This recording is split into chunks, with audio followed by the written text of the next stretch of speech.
Their lives have long existed behind a veil of unanswered questions, but will clarity ever truly emerge? Public attention was suddenly shaken when a leaked audio clip circulated rapidly, carrying a line that sparked intense curiosity. "Without Harry, that chapter of my life might never have happened." Those words instantly placed Meghan Markle at the heart of renewed discussion, prompting a lingering question to surface. Is the image being portrayed an accurate reflection of her inner world, or merely a projection shaped by speculation and selective interpretation? This narrative goes far beyond a single audio clip. It hints at a rarely explored layer beneath the familiar surface. It invites viewers to question what is truly being uncovered and what may simply be amplified through rumor and framing. Do you feel these claims reflect reality, or are they part of a broader attempt to unsettle a well-known family image? Share your perspective by leaving a 1 if you feel understanding, or a 0 if you see it differently. Remember to like and subscribe so you don't miss future updates as this story continues to unfold. Meghan Markle swiftly rejected the claims, stating that the voice heard in the recording did not belong to her. Yet the situation moved beyond a simple dismissal. Only hours later, Samantha Markle, her half-sister, stepped forward publicly, asserting that the audio was genuine and suggesting it came from someone not distant or unknown, but once closely connected to the family's inner circle. The discussion intensified almost instantly, with opinions forming and shifting at remarkable speed. While the available information remained insufficient for a definitive judgment, the implications carried enough weight to capture widespread attention and provoke deeper reflection.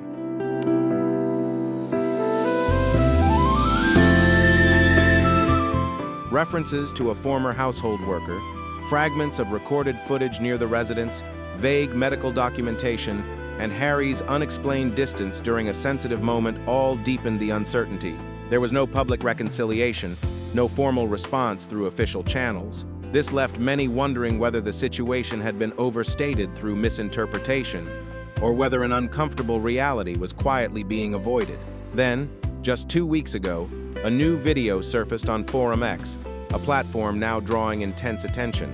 Even now, the precise origin and timing of the audio remain difficult to trace, adding another layer to an already unresolved narrative.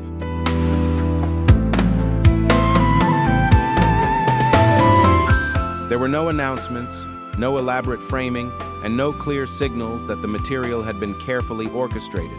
The account that shared it offered only a brief prompt. Listen closely. Beneath that sat a lone audio file, no visuals, no context, no identifiers. The clip ran for less than a minute. The opening moments were quiet, offering no distinct sound or presence.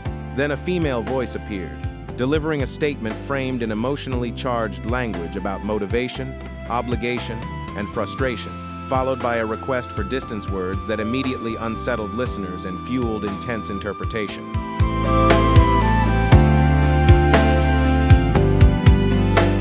There was no sharp tone, no visible tension, and no indication of an emotional clash. The delivery sounded composed, almost conversational, as if directed toward someone familiar in an ordinary moment that required no caution. It was precisely this steady, untroubled manner that made the message feel more unsettling. After those words, the sound offered nothing further, no response, no ambient detail. The recording stopped without warning, leaving uncertainty about whether it captured only a fragment or the complete exchange. Even so, what was heard carried enough weight to linger, making it difficult for listeners to simply dismiss.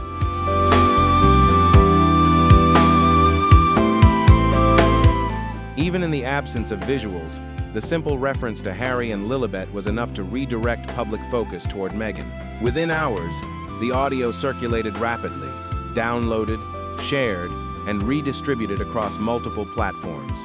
There were no edits, no added explanations, no guiding opinions. It traveled with the weight of material to be examined rather than content meant for amusement. By the next morning, its reach had already expanded dramatically. The names alone ensured the story would not fade into the background. At the same time, media attention was already heightened as news broke that Meghan had just entered a new partnership with Netflix, further amplifying the moment.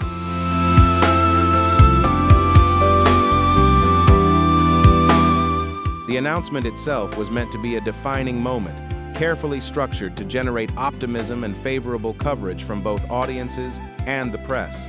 It represented an important turning point in Meghan's professional path, suggesting change, growth, and the beginning of a new phase.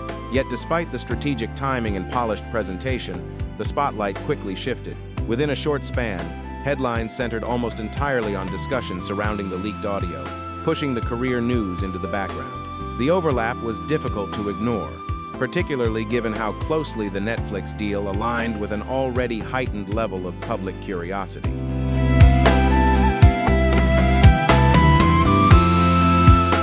The moment the audio surfaced, its timing felt anything but accidental, arriving almost in lockstep with the surge of attention surrounding Meghan's Netflix announcement. For many observers, this overlap suggested that the emergence of the recording was unlikely to be a matter of chance.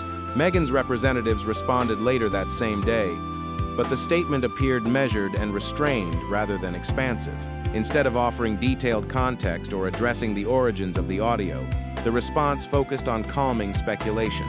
Meghan maintained that she had no connection to the material's release and dismissed the claims as inaccurate. Yet no additional proof or decisive steps followed, leaving questions lingering without clear resolution.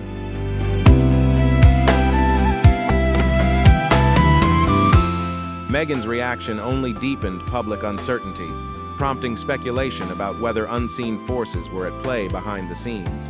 Through an official spokesperson, she firmly denied the claims, insisting the voice did not belong to her, and suggesting the recording may have been artificially created by advanced technology with the intent to damage her reputation ahead of a new venture. Yet there was no public call for independent verification, nor any indication of formal legal steps. Although the statement spread widely, it failed to slow the momentum. Within hours, a new figure entered the conversation, steering the narrative in an unexpected direction and reshaping the discussion once again.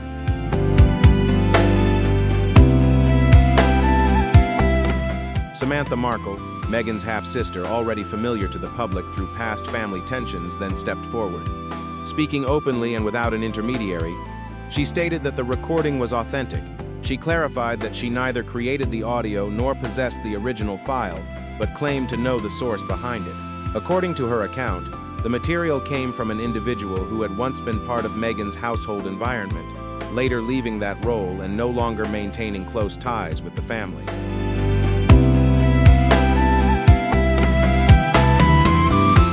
Samantha chose not to disclose the source's identity and offered no additional material during her initial statement. Even so, her confirmation shifted public perception, making it harder to dismiss the anonymous audio as a simple fabrication. The recording now appeared connected to a specific individual, though that person remained out of view. Reactions quickly split. Some viewers reconsidered their assumptions, while others questioned Samantha's intentions, pointing to the history of unresolved family tensions that framed her involvement.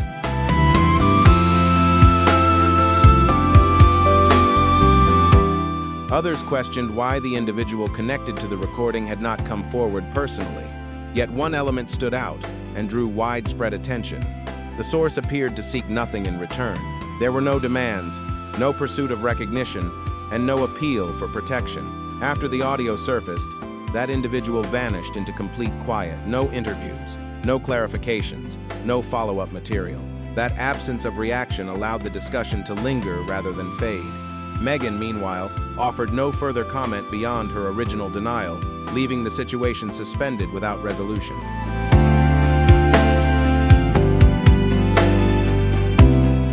She did not return to the subject, did not address Samantha openly, and did not introduce any new information in the days that followed. The absence of further comment was noticed, yet no explanation accompanied it. As the day came to a close, the recording continued to circulate. It was neither removed nor followed by an alternate version. It remained a solitary fragment, unresolved, yet untouched by any decisive response. From that moment forward, the focus of the discussion quietly shifted away from questioning the recording's existence and toward the unanswered implications it left behind.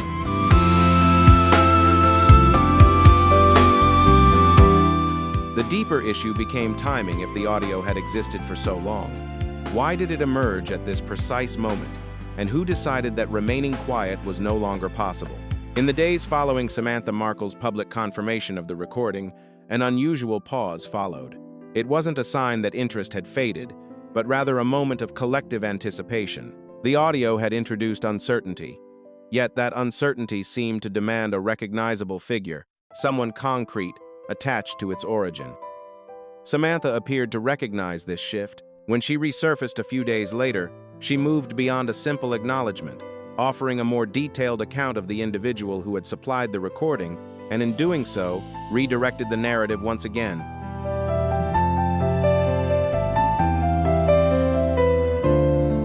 Without hesitation, Samantha stated that the person connected to the audio was a former caregiver who had been present in Meghan's household during Lilibet's earliest years. This individual had since left the position and was no longer tied to the family through any formal agreements. According to Samantha, the caregiver was not motivated by visibility or recognition. She was described as someone who had observed a troubling circumstance and felt compelled to step forward out of concern for the child's well-being. Samantha stressed that there was no desire to create conflict or attract attention, only an intention to bring an uncomfortable truth into the open.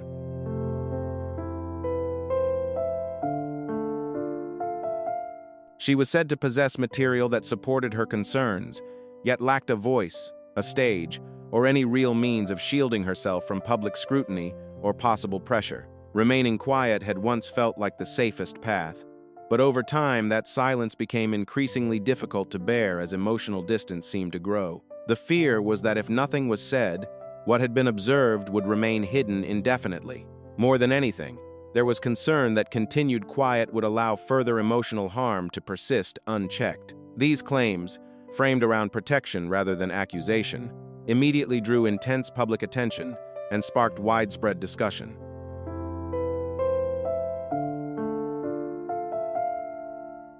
Someone who had already stepped away with nothing to gain chose to speak late, doing so through a figure bound to controversy. Samantha did not stop at recounting events. Shortly afterward, she shared a brief video said to have been provided by the former caregiver herself. The footage was indistinct and grainy, captured from a fixed position with no visible signs of alteration. What held attention, however, was not the image but the audio. From a nearby room, the sound of a child's distress carried on for an extended moment, creating an atmosphere that felt raw, unresolved, and difficult to dismiss.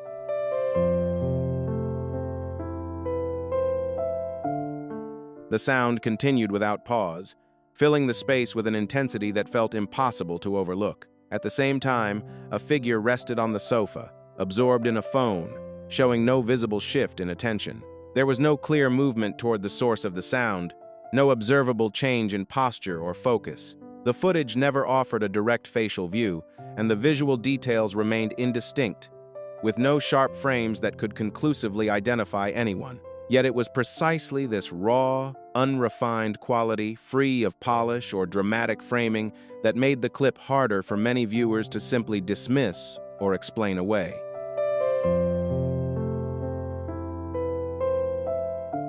It did not resemble a production designed for an audience.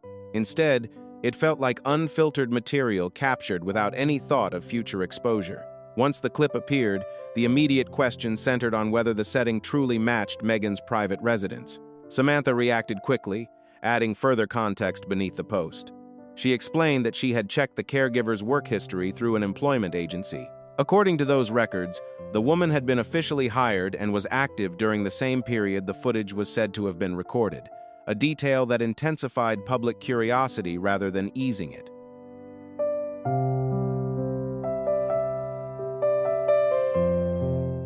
Samantha chose not to publish the complete paperwork, but she stated that she had verified the timing, setting, and identifying details independently. According to her account, the information was sufficient to establish that the source was not an invented figure. At minimum, this individual had previously held a role within a structure linked to Meghan Markle's household.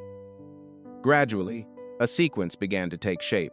It started with the audio, continued with the video, and was followed by confirmation of the source's professional background. Together, these elements formed a narrative that many found increasingly difficult to disregard.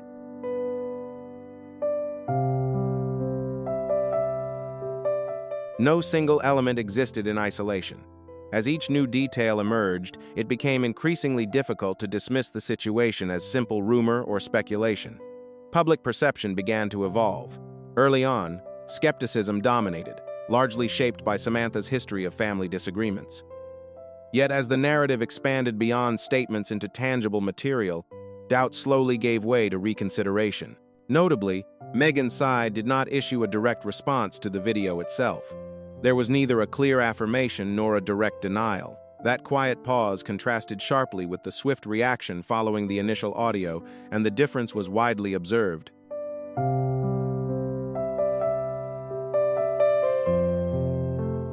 Some of Meghan's supporters suggested the footage might lack surrounding context, yet that raised another question. If additional perspective existed, why wasn't it shared to bring clarity? The clip itself made no explicit claims, but its uninterrupted duration allowed viewers to observe the absence of any visible response. After releasing it, Samantha offered no extra commentary or interpretation. She allowed the material to remain unchanged, without steering the audience toward any particular judgment, letting viewers draw their own conclusions from what was presented.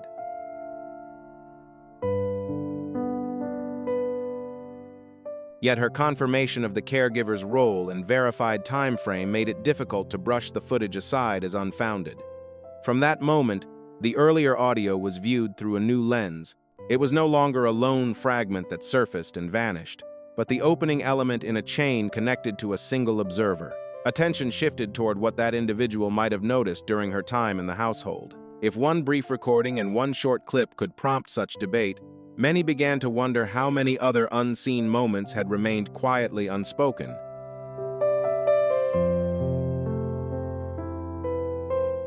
Why, then, did the caregiver decide to break her silence only after leaving her position? Samantha offered no direct answers. She reiterated only that the source was not pursuing visibility or recognition. In her view, sharing the material was not intended as a personal attack, but as a step meant to keep the situation from worsening. By this stage, public interest had moved beyond dissecting voices or technical details. Attention settled instead on what was shown: prolonged distress from a child, the absence of a response from an adult, and a caregiver positioned between concern and powerlessness, present in the moment yet unable to intervene.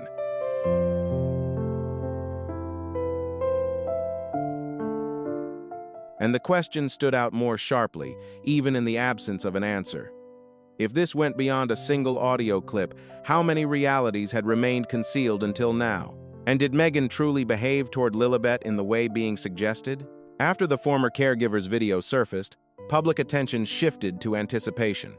Many waited for a direct response, expecting a clear explanation that could dispel uncertainty and restore confidence. Instead, an extended silence followed. With no official statement from Meghan or her family, doubts only deepened, leaving skepticism to grow rather than fade.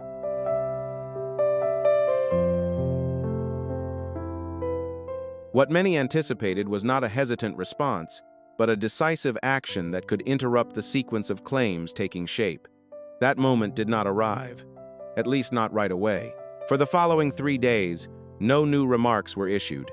There were no public appearances, no references to the footage, no mention of the caregiver or Samantha. Rather than calming the atmosphere, this extended quiet seemed to amplify it, leaving an open space that observers quickly filled with their own interpretations. Then, on the next morning, Meghan stepped back into public view.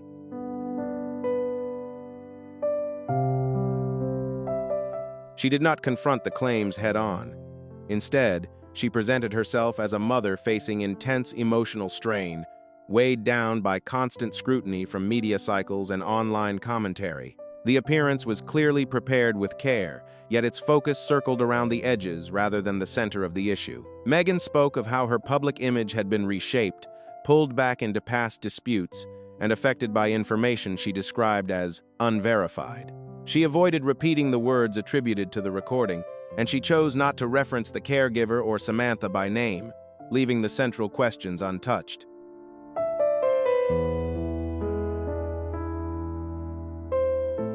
Her wording pointed clearly in one direction, not toward examining material details, but toward redefining the situation as an attack on her character. "There's a great deal of distortion happening," Meghan stated. "I'm accustomed to being misinterpreted, but this has crossed a line." When questioned directly about the video shared by Samantha, her reply was brief and controlled. She said the footage was not authentic, that its source could not be confirmed, and that nothing proved it was recorded inside her home. Do you think Meghan is attempting to reshape the narrative to safeguard her public image, or is she simply responding to claims that lack verification? Remember to like and subscribe to stay informed as this story continues to develop.